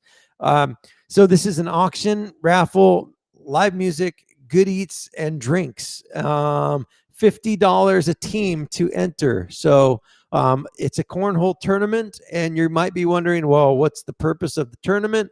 Well, the tournament is for, it's a fundraiser for the senior class of Paso Robles High School, the class of 2021. It's a fundraising opportunity for the community to support them in their celebrations of graduating. And so tournament rules and sign-up form are going to be here. I'll have the information for that if you want. Let's see here. Teams of 2 only. Okay. So you can't have an alternate. You can't have like Joe, Bill, and then Tim is the reserve, who's also the ringer. And then Bill acts like he got hurt. So then Tim comes in and, does it. So you can only have a team of 2. Pre-registration is preferred, and money left over from prom will be rolled over to the Save the Class of 2021 account. Okay. So here, for more information, call this number. Ready? 805-296-0449. The number again, 805-296-0449. That is the cornhole tournament to benefit the senior class, Paso Robles High School 2021. Okay. Paso, I got nothing but love for you guys. All right. The other thing happening in Paso, the Paso Police Officers Association is doing the 2nd annual golf tournament. They're excited to join with the great partners to host another great event at Hunter Ranch Golf Course. Please come join your Paso Robles Police Officers Association for I lost my place here for a fun Saturday morning golf event. Details and registration can be found on the website. The website is PasoRoblesPoliceGolf.com. Okay. That is taking place on May 29th at 8 a.m. It's a shotgun start, multiple prizes, and day of event contests. Lunch will be provided. So very cool. Sponsorships are also available for it. We've got title sponsors, $5,000, golf ball sponsor, $2,500. That means your logo will be on the golf balls, which is kind of cool. Putting contest sponsor, your logo and a banner at the putting contest hole. Sponsor information in the event program. Okay. Bearcat sponsor, banner placed at the clubhouse, business and business card ad in the event program. Okay, that's cool. Flamson Cougar sponsor, T sign placed on the golf course driving range and putting green, sorry. And then another business card ad in the event program. a Lewis Leopard sponsor for $250, business card in the event program, and then the Crimson sponsor is the base sponsorship is $100, and that's just a business card in the event program. So Paso Robles Police Officers Association golf event, very cool. So did I ever tell you guys the story about Officer Joe? Rest in peace, Mr. Joe Reagan. He was the school resources officer in Paso when we were growing up. He used to chase us around. He drove this like Suzuki Samurai, I think it was, or it was a Raider. I think it was called a Raider, Suzuki Raider. I don't know, whoever made the Raider. So every year, kind of like this assassins thing that these high schoolers have going on here. Every year we would have it would be like a big game of war tag on Halloween. It would be all the classes, right? The senior class versus the junior class versus the sophomore class. So it'd be, and it always ended up at the golf course in Paso, where we would be running around the golf course, shooting people with Nerf guns. I mean, just being stupid kids, blowing up mailboxes with like little firecrackers, or we thought we were blowing them up. We were literally putting these little firecrackers in mailboxes and just making it go pop. So, okay, so we would be running around on the golf course every year on Halloween, and it was like this big game. And Officer Joe, the school resources officer, it's almost like he looked forward to it every year too, because he would get out there in his little Suzuki Jeep looking Raider thing and just drive all over that golf course chasing us. And we thought it was like the most funny thing ever. And we had a couple different houses that we would go to that were safe houses, but a lot of fun growing up in Paso. That was back in the days when we would sneak out. I remember sneaking out and walking like 4 miles to somebody's house in the middle of the night, like through people's yards, not even a care in the world. We used to wear all black, and our parents knew what we were doing. Like we'd pack for our friend's house and we'd have all black clothes. Like, what? So yeah, we would sneak out and just run all over this town. And it was just such a good time. So Templeton's kind of like that still, right? It's a small town and it feels safe. And I'm not saying that kids should go out and do that. I'm just saying that it's really cool that we have a town like this. So Templeton to me is like what Paso was in the 80s and 90s. It's a great little spot to raise a family. And so all right, so do I have more announcements? I thought I did, and I don't remember. Templeton Historical Society, April 22nd at 6:30 p.m. They have a meeting, quarterly meetings with guest speakers and board members. And so that's another meeting coming up. At this point, what I'm going to do is replay. If you didn't catch it the other day, I'm going to replay it today. It's a great conversation that I had with two of the hardest working girls in the high school, Lauren and Lindsay English. And they have they're just really solid kids who have a good grasp on what hard work and dedication is. And they've got a really cool kind of story. They're playing two sports right now. They're playing softball, soccer and volleyball. They're raising animals for the fair.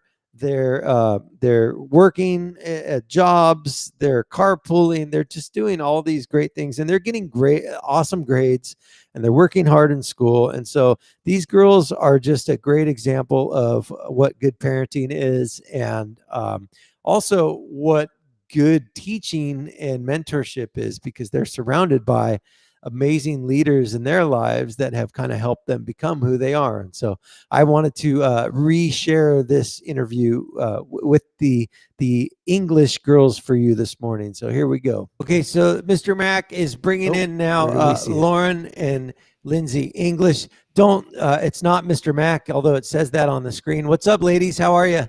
Good. How are you? Good. I'm good. Okay, so you guys got up early. You fed your lambs, right? You're good to go. Are you raising animals right now? We don't actually have our lambs yet. We're gonna get them next week. And that's for fair? Yes. Yeah, midday. Okay. So you're not doing Salinas Valley? No. We were Okay. going to, but then with all of this going on, we were like, that's just going to be too much. Way too much, right? Yeah. And do you guys raise them out at your place or at the school farm? At our house. Okay. So that makes it a little easier, Yeah. right? For sure. All right. So where are you getting them? They're Or coming. is that top secret? It's not top No. secret. I actually don't know where they're coming from. We're going to Bakersfield to pick them up, but I know they're from out of state. Okay. Well, Lindsay, thanks for your help with Abby over the last couple of years. She learned a lot from you, so thanks for that. You're welcome. All right, so volleyball, athletics, volleyball, soccer, academics, and raising animals. What else are you girls doing this spring? You have jobs? Yeah. Yes, we both work at Grey Wolf Winery. I love it. Just with all of our high school friends. We're balancing that. What else? That's pretty much it right now. Yeah. Okay, well, that's a busy schedule. Lauren, are you driving yet? No. No. I'm younger for our grade, so I won't get my license till August. So she's been driving me Oh, to all of this stuff. taxi, I love it. Yeah. So cool. All right, and so I heard you guys get announced yesterday on the broadcast for the volleyball game. Both of you girls had a really good game, and you were moving. I can't really tell who's who on the court because you can't see the numbers. And half the time they were calling Lauren Lindsay and Lindsay Lauren, and they were mixing, and then they would correct themselves. But we knew it was one of the English girls that was doing something. So how do you guys feel about your team so far this year? I think we're pretty good. We're pretty new with each other, so I think we definitely need to build like a stronger team bond. But as soon as we like just fix our little problems, I think we should be able to do good. Mm-hmm. And what positions are you guys playing? We both play outside hitter. Okay. Outside, yeah. All right. And Lauren, you're sophomore. Mm-hmm. Okay. And so you've got three seasons with varsity. And so by the time you're a senior, you're going to be like the old veteran that's just yelling at all the young kids, telling them what to do. Oh, Are you already taking charge? no. No. So did they haze you? Like, did they make you carry all the bags and all that? No, surprisingly not.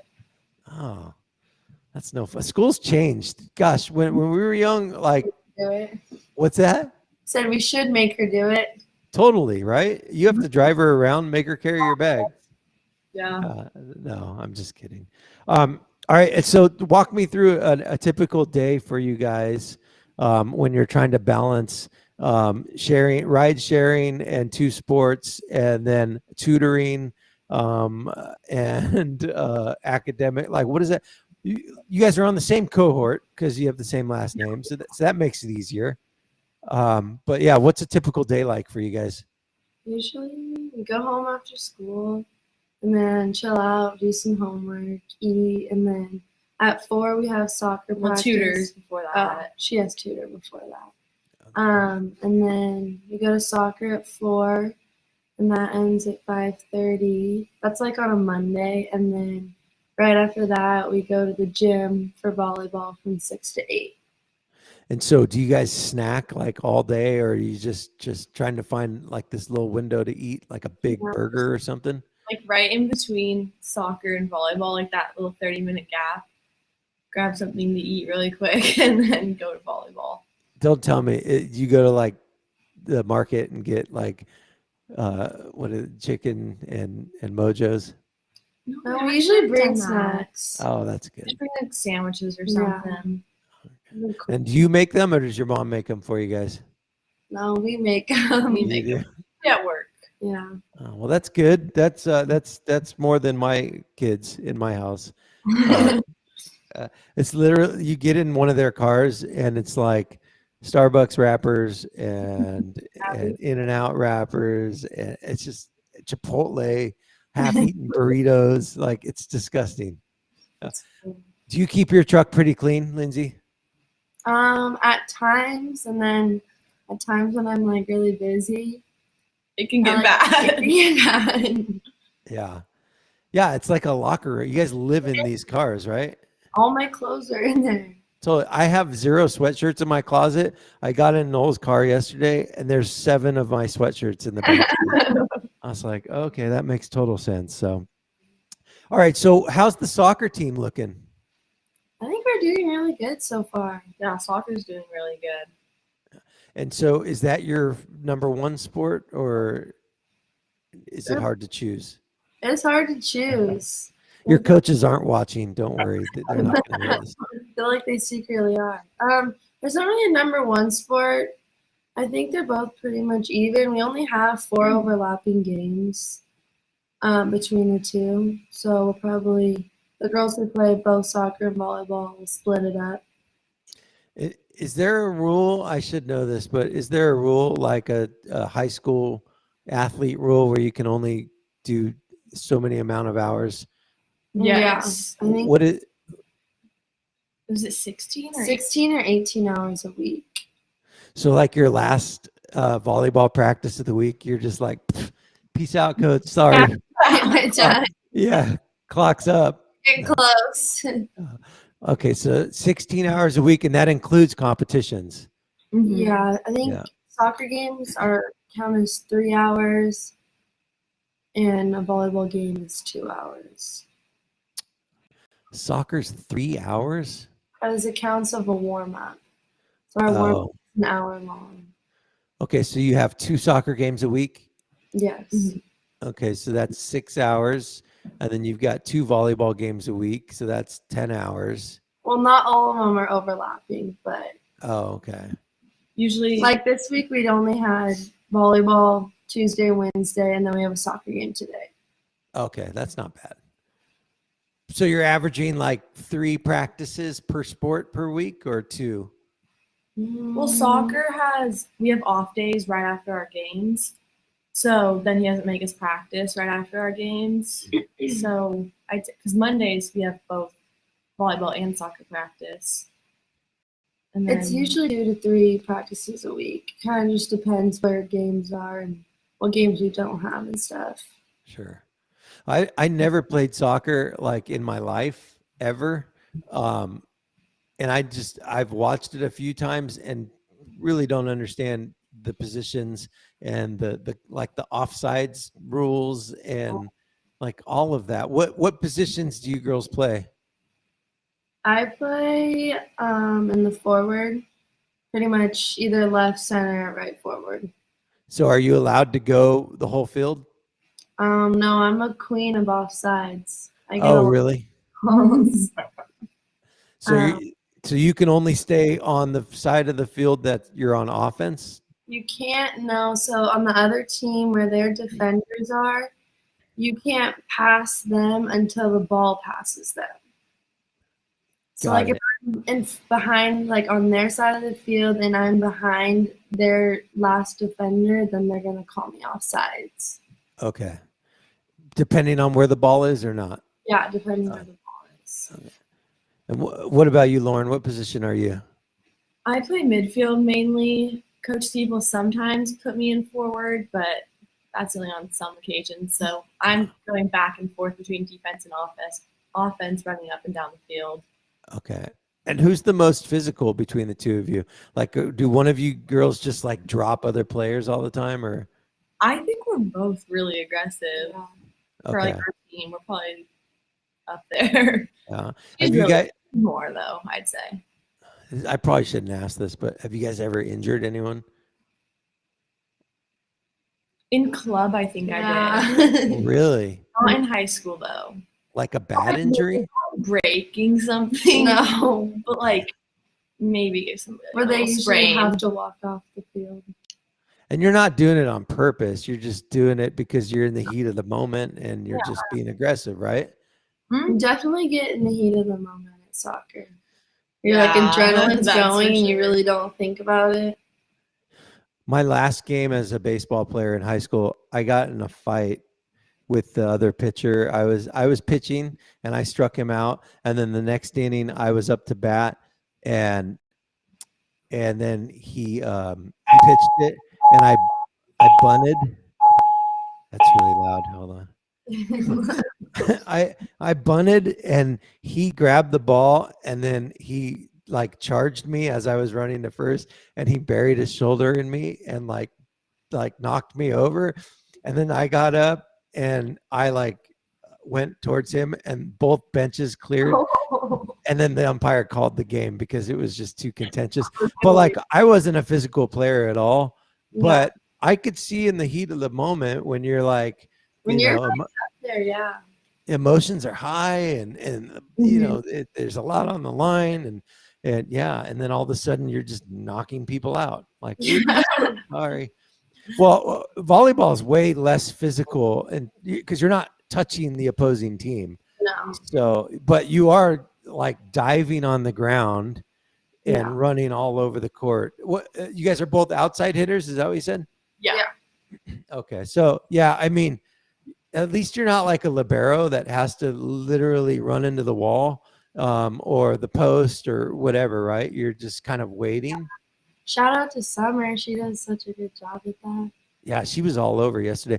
You girls played great. That second set or the second game that you guys played yesterday was like Yeah, that was our best one. that's like totally how you guys can play all the time, Yeah. right?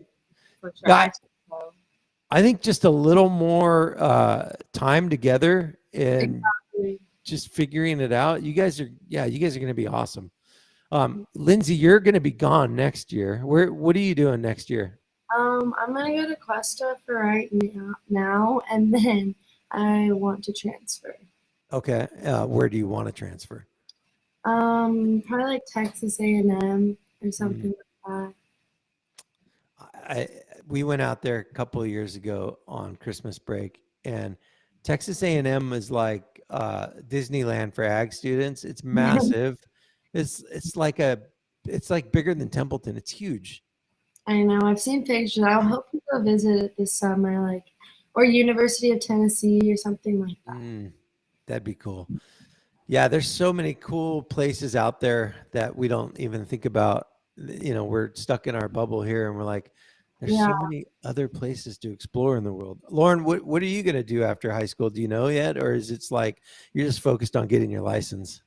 Just Like that's the next milestone, huh? Yeah. I really don't know what I want to even like do when I'm older. There's some places I'd be like, oh, that's pretty cool. That'd be cool, like place to go to college, but I don't have like a track I'm set on. Yeah. Well, and so you guys are both doing tutoring with Allison? Mhm. Yeah. Okay. And Lauren, what's that? I said she's the best. She is the best, right? Yeah, she's hardcore. What are you getting tutored on, Lauren? Just geometry. Like Okay. she just makes it so much easier to understand.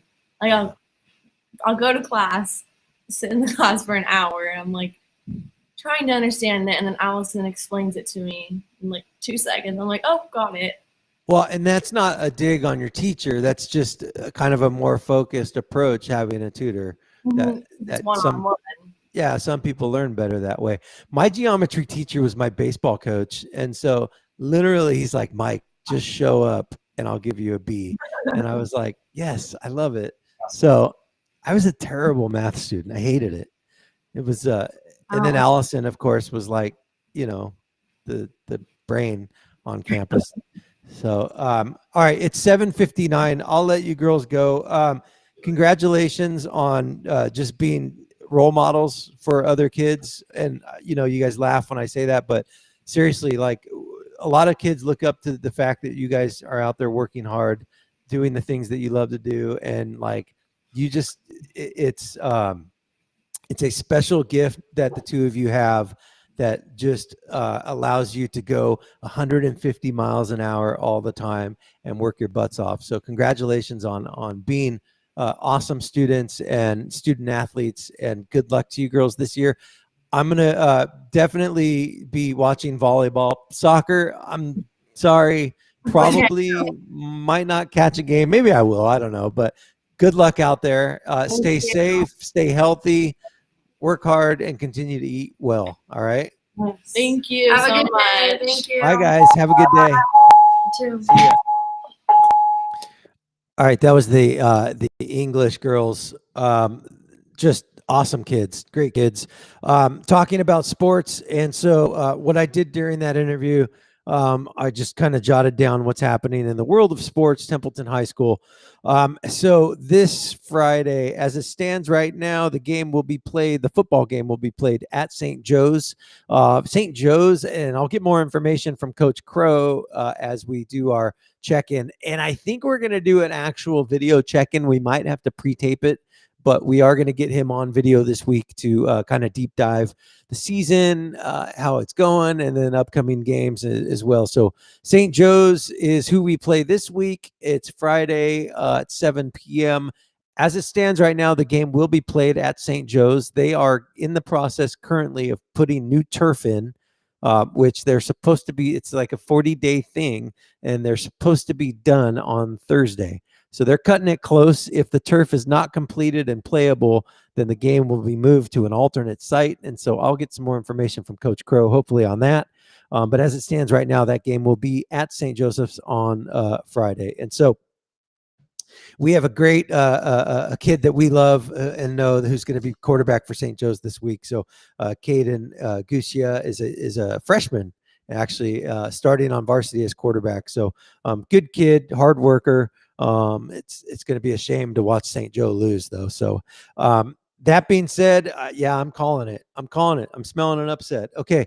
What else is happening in the world of sports? Well, we've got, let me get Anthony in here real quick. Anthony, hey, sit tight. I'm just going through kind of the sports, what's going on. All right. Keep on doing you. I'm here. Awesome. All right. Boys basketball versus St. Joe at home, 5 and 6:30. That's happening on 4/14. Girls basketball kicks off 4:29 at Santa Maria at 6:30. Boys soccer 4-8 at St. Joe, 5:30. Girls soccer 4:13 at Orchid. And so baseball tomorrow 4-7 at Pioneer Valley.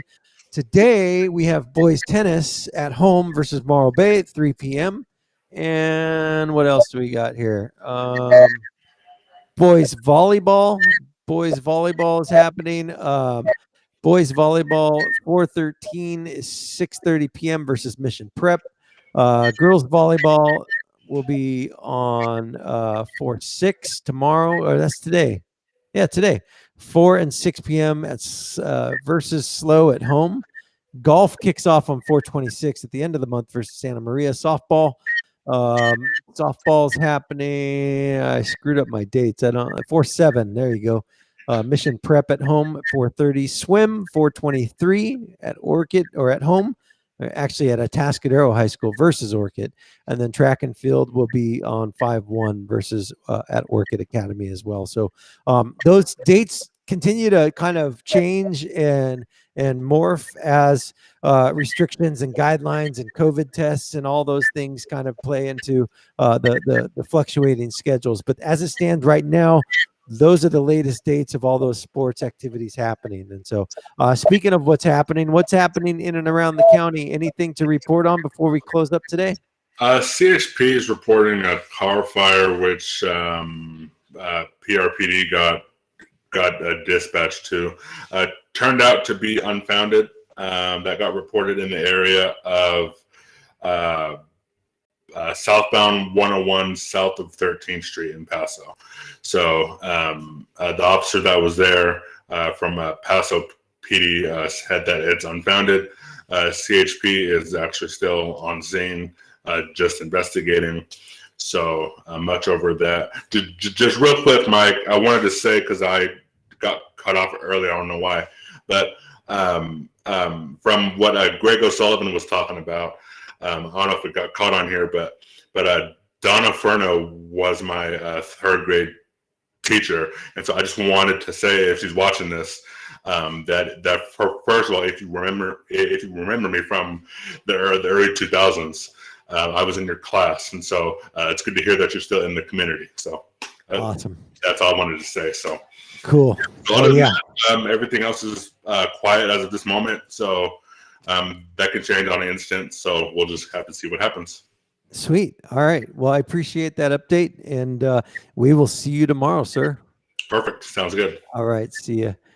All right, Anthony Reed, pass robles incidents in action. Cynthia posted in the chat, soccer is a home game on Thursday versus St. Joe at 5:30. They flipped it because of the field situation down at St. Joe. Yeah, they're really thinking that. Thank you, Cynthia, for notifying us of that. They're thinking that they're going to have this field ready to go on Friday for us. We will see. So I'll check in with Coach Crow. We're going to pre-tape tomorrow's interview. I think today at 11:30, we're going to kind of deep dive on that. And then also Coach was on, if you didn't hear, he was on Sound Off yesterday, KPRL. Dick Mason and him spent some time together. Really great interview. Cool story. I loved, he talked really in depth about the months leading up to the season and how he kept the boys motivated and believing in a better future, if you will, right? And so that was a cool thing to hear him talk about. It's really a testament to him and his drive and motivation and his dedication to wanting to give these kids everything. And so he was the ultimate believer in that they would get a season, and that these boys, these senior boys especially, would get the chance to do what they're doing right now. And so really cool kind of backstory. So if you didn't get a chance to hear that interview, pretty sure they keep their interviews online at KPRL.com. I think it's or 1230 KPRL.com, something like that. But cool interview nonetheless. And so Dick Mason does a great job with Coach Crow in that interview. So good stuff. All right, that's it. It's 9:01. We've got to go. I've got a long day ahead of me of just getting housework done for my wife. I'm doing some more show stuff, some show prep. I'll be in and around the community doing some more interviews and stuff like that. And if you guys have anything that you want me to touch base on or talk about in the near future, morningbuzzaroundtown@gmail.com is where you can find me. That is it. That's the show for today. Thank you. Go out, do something good for your body today. Focus on your body. Okay. Treat it right. Drink water, breathe. Do whatever baby steps. It's a marathon, as Greg O'Sullivan said. It's a marathon, not a sprint. Just do something kind to your body today. All right. Be well. See you guys.